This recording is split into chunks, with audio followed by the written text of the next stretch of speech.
What are the entry, what are the barriers that the seller have to go through? So it's the strongest regulation, I would say, but it depends on the product. If the brand want to come to Europe, what will be the first country? In case you are not enrolled in this program, you are not able to move all the inventory. In terms of FBA pick and pack fees, which country is cheaper? It's sad because it's way harder than any other country to sell premium products. About influencer marketing, does that strategy work in Spain as well? Ecom Squeezed podcast. Welcome back to Ecom Squeezed. I'm your host, Sebastian, founder of Retail-Outsource, and today we are diving into something every brand should be thinking about: expanding into Europe, specifically Spain, France, and Italy. Joining me is Jordi, CEO and founder of Evivo Consulting. He helps 8-figure sellers basically to expand to European marketplaces. So welcome to the show, Jordi. Thank you, Sebastian, for having me. Fantastic. So did you want to give a, Sure. I put some points over there. I'll explain a bit about me, sure. Sure. Well, I've been selling on Amazon for 6 years right now, almost 6 years right now. I'm co-owner of 4 brands right now. We're only selling in Europe. Our numbers, I think for Europe, are quite good, like around 3.5 million per year. Revenue, of course. Well, I'm also helping with my team, of course, any other sellers to expand into Europe. If you are a Spanish seller, of course, well, we will help you to expand into all European marketplaces. And if you are from any other country, we help you to introduce your company to Europe. That's great. And how big is, we know it's good, European market is really good for Amazon sellers, but in general, I know it depends on each category, but in general, what kind of uplift in sales or Good you question. can see for European, also for UK market sellers or for US market place sellers? Well, I would say Europe, the whole Europe, it's less than a half than United States revenue for pretty much not every single niche, of course, because it depends. Overall, it's like half of the revenue, or even less, like 30, but between 30 and 50%. It would be, if like, let's say it's 1 million in US, in Europe it's 500,000 or 300,000, something like that. That's great. And that's a huge uplift, right, in sales. But from my understanding, there are different compliance and stuff like that for each country. We can go through it one by one down the line.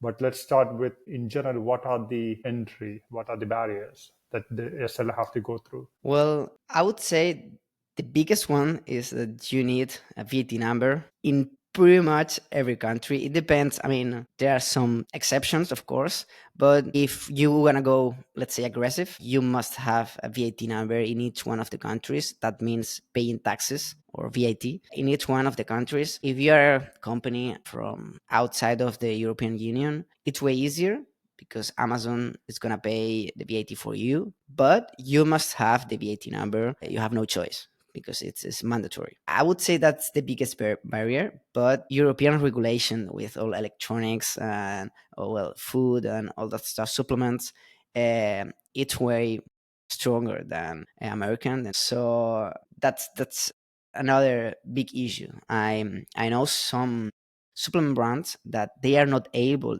to ship the products from US or China or wherever they are producing. They must find a factory in Europe in order to produce their products. It's crazy because it's not worth, sometimes it's not even worth to ship from China because you need so many regulations that there's no way you can sell. I mean, I'm talking about supplements because it's like it's food, so it's the hardest regulation, the strongest regulation, I would say, but it depends on the product, of course. True. So in terms of, in general, if the brand want to come to Europe, what will be the first country? So if they want to start with, let's say, 3 countries, so which all countries will be on the list in terms of, sales? I wouldn't start with 3. I would start with 4. I'll tell you why. Sure. In Europe, we have something similar to what they have in US, which is Mexico and Canada. You are able to ship from US to Canada, or from Mexico. I mean, from US to Mexico and from US to Canada, but your FBA fees are way higher than if you storage in each one of the countries. For example, in Canada, you need also, like, let's say, VAT number, or what, tax number. Let's call it that way.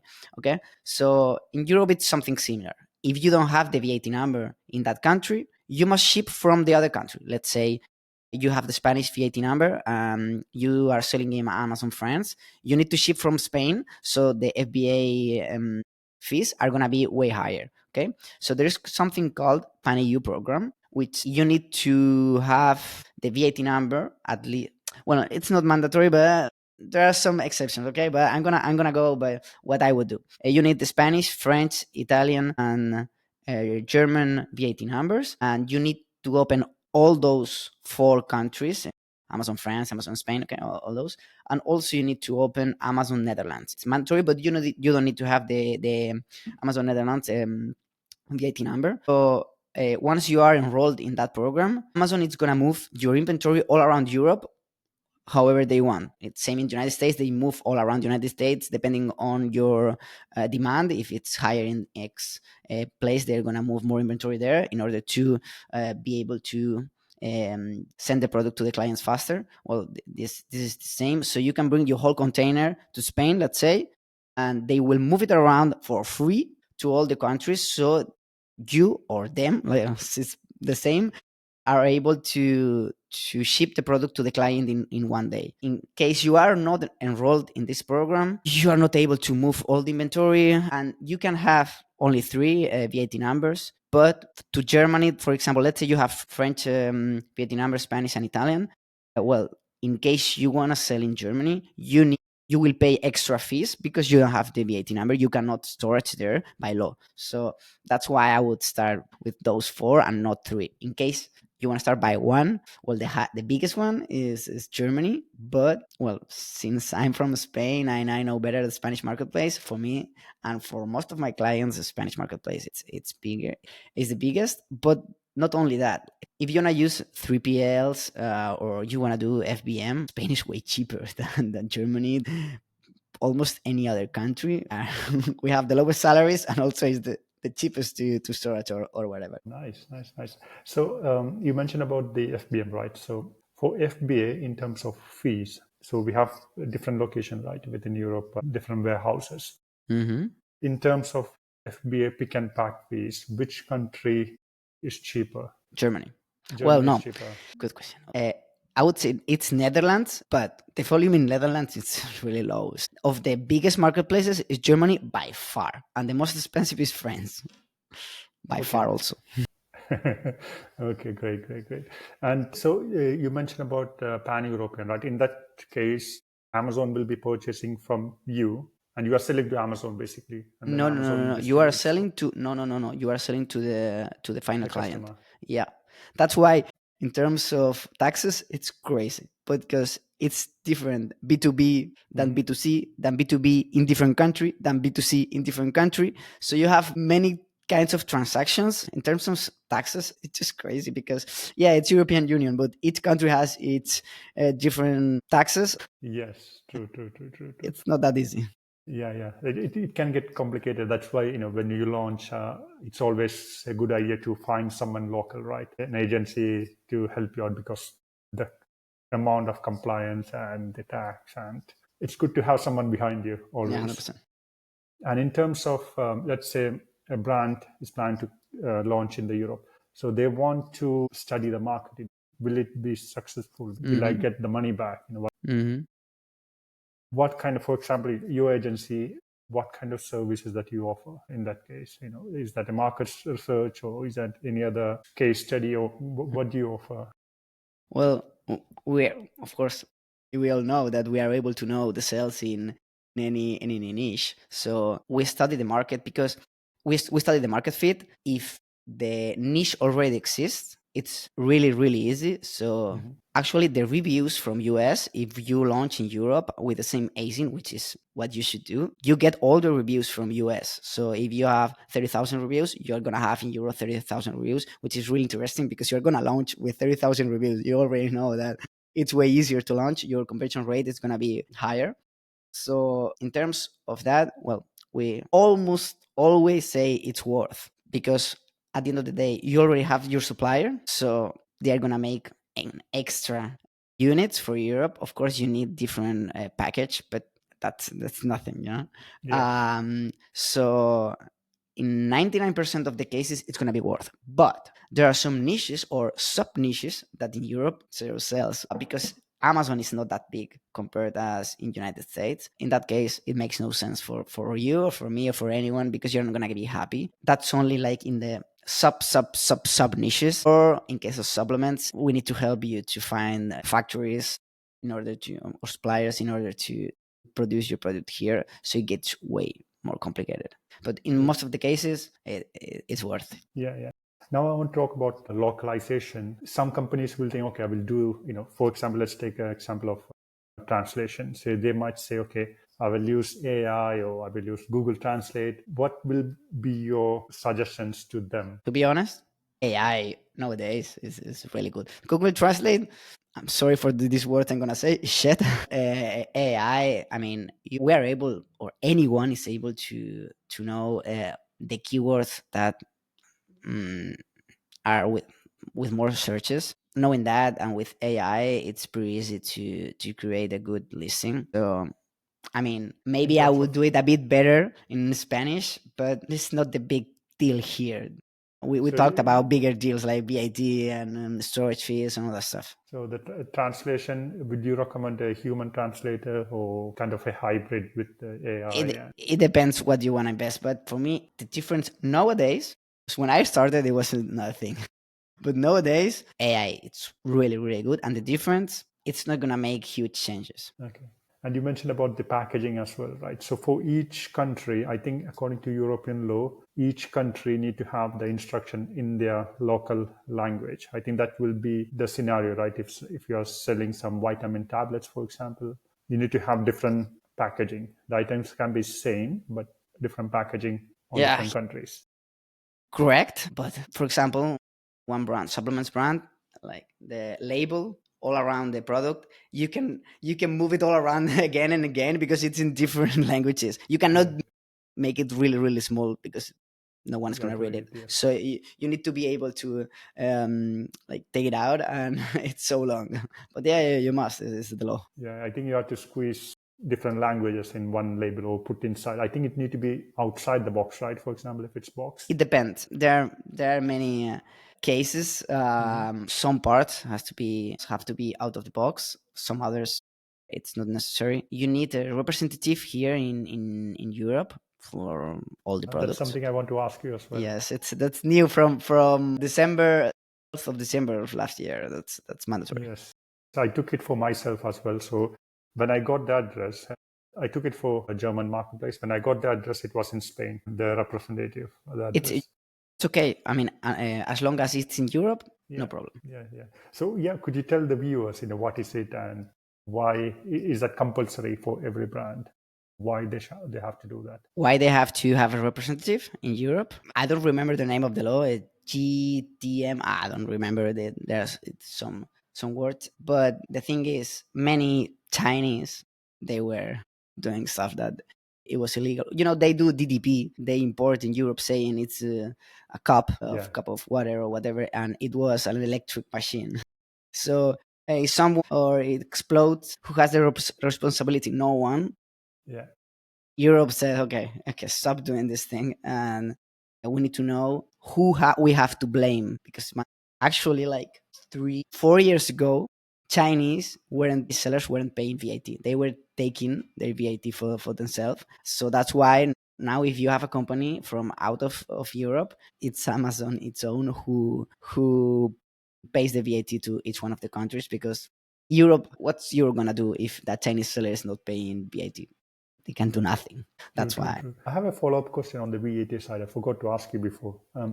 It's what type of time scale you are looking for example, on Spain, how long it will take, and how does the process look like? Is that easy to get the VAT number? Yes. Yeah, Spain is the hardest one. Spain is the hardest one because but around 6 months to have all VAT numbers. 6 months. Yes. Okay. 6 months. It could take 3 months, 1 month, But at the end of the day, I would say 6 months for all of them, because sometimes it's slower than companies tell you. And in terms of, we know the PPC costs are running really high, right? For example, in the UK and the US and everything. How does that compare to, for example, Spain? What are the costs?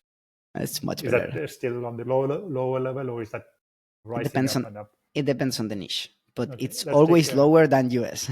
it's always lower than the US. Way lower. For example, supplements is the highest one. I would say it's €2 per click. Okay, around. But like, let's say a new niche, I just check the client. It's what's 25 cents per click, and they were getting impressions. So it's around that, between €0 to €2 per click. That's around. Oh, that's a very good investment then, if you are launching Yes. into. Yes. I've been able to launch without losing money, but you need at least 50, 60. That's a very good offer then. Yes. In terms of markets, we talked about Amazon, right? Is there any other market bigger than Amazon, for example, in Spain? Not bigger. Or on par?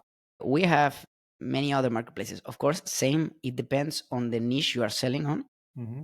We have Miravia, which is from Alibaba Group.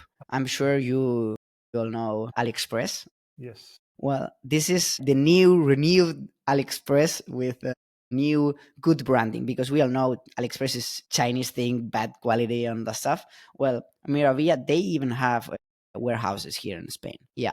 We are the first country in Europe where they launched. Now they are launching in Portugal and also in Italy. They ship from Spain to Portugal, so they don't have warehouses in Portugal, but I think they have warehouses in Italy. Not sure though. So it's Alibaba Group with better branding, high quality, let's say, branding. So quite interesting. Well, do you know Temu? Temu is also Chinese. Well, I'm selling Temu. I'm selling pretty good, but Really? yeah, your branding. I don't know if it's good for your branding, but I've seen Samsung things selling in Temu or any other, but it's quite. I mean, I'm getting good numbers, and then you have like small marketplaces in Spain, but all around Europe we have smaller marketplaces. For example, in Portugal, the biggest one is not Amazon, but they don't have Amazon Portugal, but they buy in Spain. But they have what's called Worten. In Netherlands, they have Bol. Well, there are many. Bol is really huge, really big in Netherlands. But yeah, we have small marketplaces like in US. What's the name of this one? Walmart. Yeah, Well, Walmart, yes. in terms of marketplace, I know Walmart is very big in terms of supermarket, but in terms of market. True.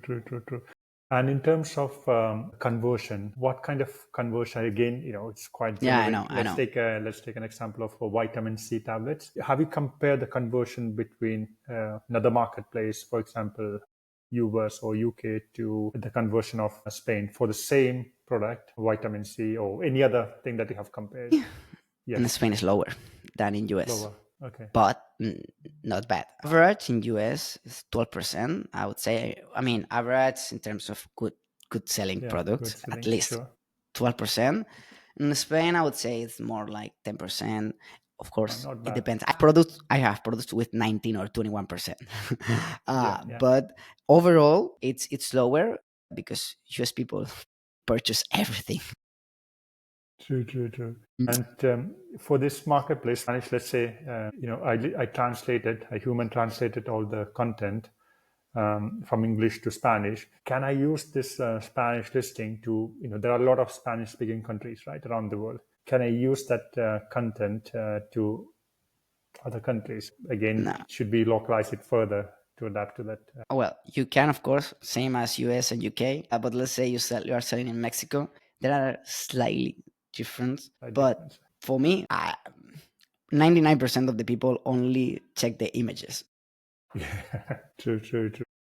It's true. As long as you optimize your images, because you are able to change your images in each one of the countries. So you're able to have your images in French, in Spanish, of course, in US, in English, and that's. And I want to touch base on the FBM, right? You say Spanish are quite cheap. So is that in terms of pick and pack, or is that in terms of shipping, courier side? Is that Everything. everything is cheaper? So Yeah. So if your stock is in Spain, you can cover which whole country? Like in Can you cover Portugal, for example? Can you cover Yes. Greece? Yes. No. Well, let me explain you. Okay, sure. Portugal and Spain, same price for, let's say, UPS or whoever you are shipping with. So FBM fees, let's call them that way. But if you want to ship to France or Greece or wherever, it's going to be same as FBA fees if you don't have VAT numbers in those countries. So you have to ship from Spain to any other country. That's going to be really expensive. Unless you have a 50, 60, 70 euro product, not big, it's not going to be worth. That's true. Yeah. And in terms of KPIs, for example, if you're expanding to Spain, it might be general in terms, but what kind of KPIs will you normally look for? You have your own brand, right?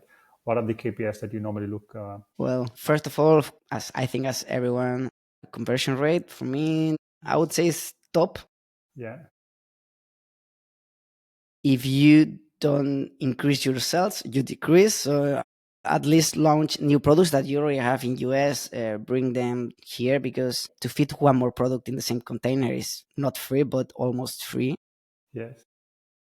And then what I care a lot about profit margin. I don't care that much about ROI, because I think it's same as in US. High ticket products are more interesting because less people are doing them. And their ROI of those products, it's lower, but the profit margin is quite good, and less people is getting there. And the PPC in Spain, it's nothing. So that's, I would say, a profit margin. I'll try to improve it in many ways. Storage fees in Spain, not bring the whole container to FBA, only half, and the other half storage in storage, because we don't have a Amazon warehousing distribution in Europe. We don't have it. You need to use your own 3PL in order to save fees or force revenue. Yes, of course. I want to ask you also on the customer behavior side. What I understand is that, this has been mentioned on another podcast as well. Germans are quite technical. They need to know every tiny bit of it. And compare that to Italian, they're more like emotional, attached to a product, that kind of. So what kind of customers we are looking on the Spanish side? Sadly, because I'm from Spain, Yeah. Spanish sellers buy cheap stuff. Okay. It's sad because it's way harder than any other country to sell premium products. Mm-hmm. Spanish sellers, I mean buyers, they are seeking for cheap products. That's why AliExpress it was so good in Spain, Temu is so good in Spain, and the new Alibaba marketplace started in Spain. That's the main reason why Spanish buyers. So probably you're gonna have to low down the price. It's sad, but it's true. I mean, it's happening to me. I can have a higher prices in other countries, but in Spain I cannot, because I don't sell. And we want to talk about returns as well. Returns can be a problem because let's assume that we have the stock in Spain, and I'm a US seller. I don't have any local place to store in case of excess storage or customer returns or FBM orders, for example. How do you deal with those kind of situations? Do you have any partners in place, Yeah. or do you recommend partners, or Yeah, how of does it course. work? Could you explain, 100%. please? Well, I would say returns in Spain, in Europe in general, are lower than US. US is just something crazy. Right now, I'm having overall 3%, in some accounts 4%. And we have a warehouse in Spain where they check if the product is all right. Once they have, like, it depends of the size of the product, of course. But once they have X amount and they can fit them in one carton or two cartons, they ship it to Amazon again. So that's the main thing. They charge you per hours, and as I said, the hour rate in Spain is cheaper than almost any other European country. Oh, that's great. That's great. And I want to touch base on, a case study that you have done. This is for yourself or a client that you are working with. Which case study are you talking about? Or like, you help a new US seller came to you and, you did this and this and this and to help it, and they have now X amount of revenue, sales happening in the European side. It's really, really fast to launch in Europe when you have reviews from, and you're bringing Europe products from US ASINs to Europe. it takes less than 2 months to rank. Okay, even in Spain, it's less than 1 month, and to be top one, top two, since PPC here we manage it really good. It's cheap compared to other places. Compared to US. So we are able to rank top one, top two in less than 2 months in all marketplaces. But the thing is, you have to launch in each one of the marketplaces. So sometimes people don't understand that it's a lot of work because, yeah, of course, you launch with less money in each one of the marketplaces, but you need to find those keywords. You need to optimize PPC in each one of the marketplaces. So it takes much time, but we are able to do it in that time. In case you launch from zero, like for Spanish clients, let's say, if you launch only in Spain, okay, if you come to from any other country, don't launch only in one marketplace. It's not going to be worth to you. It makes no sense. In case you're a Spanish company and you want to expand to Europe, of course, it takes what I said before. It takes 2 months to launch, but you need the VAT number. So it's 6 months plus 2 months. Okay, so let's at the end of the day, you need a couple days to be able to have your products on place. But for example, it's not everything good. Of course, some products have a really good market fit in Spain or in Germany, but not in France or Italy. We are doing exactly the same, but the market fit it's worse. So it takes more time to understand why that's happening to try to improve. For example, this is a real case study. We had a conversion rate like 12% conversion rate in Spain, 12% or 11% in Germany. I don't know why. We still changing images, but we have 7% in France. So it's a big difference. Not double, but almost double. So we don't want to push PPC there because it's not going to be as worth as if we had 12%. So human behavior in these countries, in some products, is perfect. It's same, Yes. pretty much the same in any of the countries. But in other countries, we need to improve more the listing. Great, Jordi. And my last question, Jordi, is about influencer marketing. Does that strategy work in Spain as well? Are people involved in social media side? Is that Yes, effective marketing according to your experience? 100%. And well, I'm sure you all know about a TikTok shop. Yes. I think it's the greatest strategy to improve your brand on Amazon or any other marketplace or store, because well, you can give a lot of commission to the TikTokers, but you can have like 1,000 people making videos for you every day. We've seen how that's crazy. Like most of the people are ending up buying on Amazon because they don't trust TikTok. But not only that, if you sell product that you need to buy several times, recurrent product, well, the first time maybe they buy it on TikTok, but the others they end up buying it in your website or in your Amazon store, and that's crazy. I mean, that gives you a lot of traffic. It's great.